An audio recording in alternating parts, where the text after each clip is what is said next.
Hello, children. Today, we are going to learn about time and temperature. Let's get started. First of all, let's begin with time. 24 hours time clock. Generally, we use a 12 hours clock to measure time. Some departments like railways, airlines, and armed forces use the 24 hours time clock. Digital watch also show time in 24 hours clock time instead of using AM or PM. 24 hours from midnight to the next midnight are numbered from 0 to 24. 12 hours to 24 hours time conversion.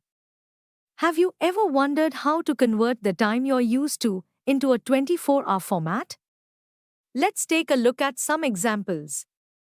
12 midnight is either 0000 hours or 2400 hours. If it's 20 minutes past midnight, in 24-hour format, we say it's 0020 hours. At 2 a.m., it's simply 0200 hours. And what about 4:30 a.m.? It's 0430 hours. In the afternoon and evening, the changes are just as simple. At 11:30 a.m., it's 1130 hours. 12 noon is 1200 hours. For times afternoon, like 2 p.m., we add 12 to the hour, making it 1400 hours. And it continues this way until midnight comes around again. Now, let's look at some rules for converting time for 24 hours time clock to 12 hours time clock. Rule 1. For the time from midnight, 0000 hours, to 12 noon, 1200 hours, if the number formed by the first two digits from the left of the 24-hour clock time is less than 12, it denotes the number of hours before noon. So, AM is used. Rule 2. For the time from 1201 hours to 1259 hours, if the number formed by the first two digits from the left of the 24 hours time clock is 12, other than 1200, then PM is used. Rule 3. 1200 hours denote 12:00 noon. Rule 4. For the time from noon to midnight, if the number formed from the first two digits from the left of the 24 hours time clock is 13 or more, then the difference between the number and 12 gives the number of hours and PM is used with it. Now, let's see the conversion of 12 hours time clock to 24 hours time clock. Rule 1. If the time is given in AM, just remove the colon between the hours and minutes and write hours to the right of the digits. Rule 2. If the time is given in PM, add the time given in 12-hour clock time with 12 and write hours to the right to the digits.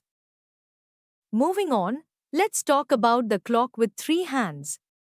Yes, that's the one you see on the wall or your wristwatch.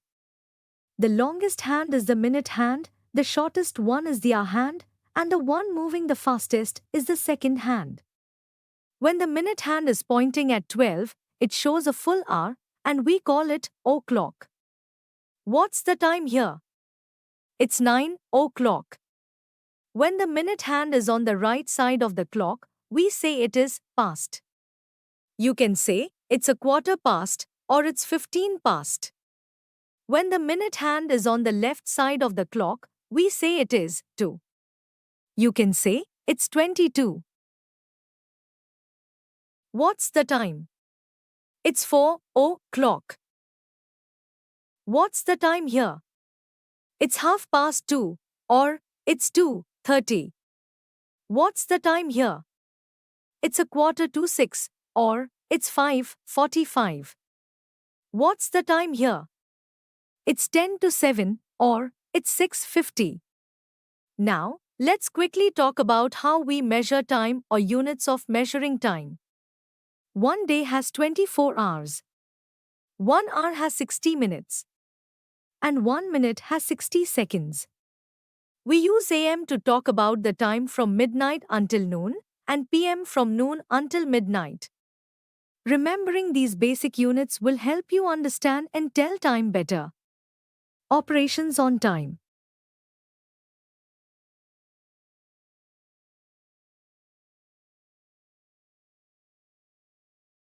Let's try adding time together. If we have to add 6 hours and 45 minutes to 11 hours and 39 minutes, we will first add the minutes. 45 plus 39 is 84 minutes, which is the same as 1 hour and 24 minutes. Then, we add the hours, but don't forget to include the extra hour we got from the minutes. So, 6 plus 11 plus 1 equals 18 hours. So, our answer is 18 hours and 24 minutes. This is how you add time together. Subtracting time works similarly. If we subtract 12 minutes and 28 seconds from 32 minutes and 59 seconds, we will start with the seconds. 59 minus 28 is 31 seconds. Then we subtract the minutes, 32 minus 12, which is 20 minutes. So, our answer is 20 minutes and 31 seconds. See, not too hard, right? Now, let's talk about temperature. Temperature is the measure of how hot or how cold an object is. Temperature is measured by an instrument called thermometer. Thermometer. A thermometer contains a glass tube with a mercury-filled silver bulb. As temperature rises, the mercury expands, indicating temperature on a calibrated scale in either Celsius or Fahrenheit. The scales differ, with fixed points at the freezing and boiling points of water. In Fahrenheit, these are 32 degrees Fahrenheit and 212 degrees Fahrenheit, while in Celsius, they are 0 degrees Celsius and 100 degrees Celsius. Conversion of temperature. Converting temperatures between Celsius and Fahrenheit is easy once you know the rules. Rule 1. First subtract 32 from degrees Fahrenheit, then multiply by 5 by 9. Express 212 degrees Fahrenheit in Celsius scale. Here, subtracting 212 and 32, and then multiplying by 5 by 9, we get 100 degrees Celsius. 4. Conversion of Celsius to Fahrenheit. Rule 1. First multiply degrees Celsius by 9 by 5, then add 32. Express 30 degrees Celsius in Fahrenheit scale. It becomes 86 degrees Fahrenheit. Clinical thermometer.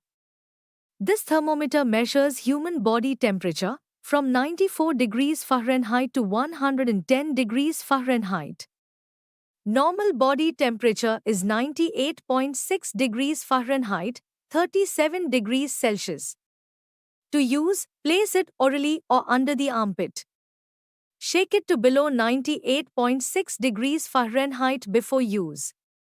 Fever causes the mercury to rise, indicating the patient's temperature when it stops. We hope that you have understood the topic. You can now study chapter notes, watch video lectures and solve MCQ tests of this chapter on Eduref to ensure you score well in your school exams. And that's not all. You also get amazing courses for maths, science, English, Hindi, and much more for class 5th. Thank you.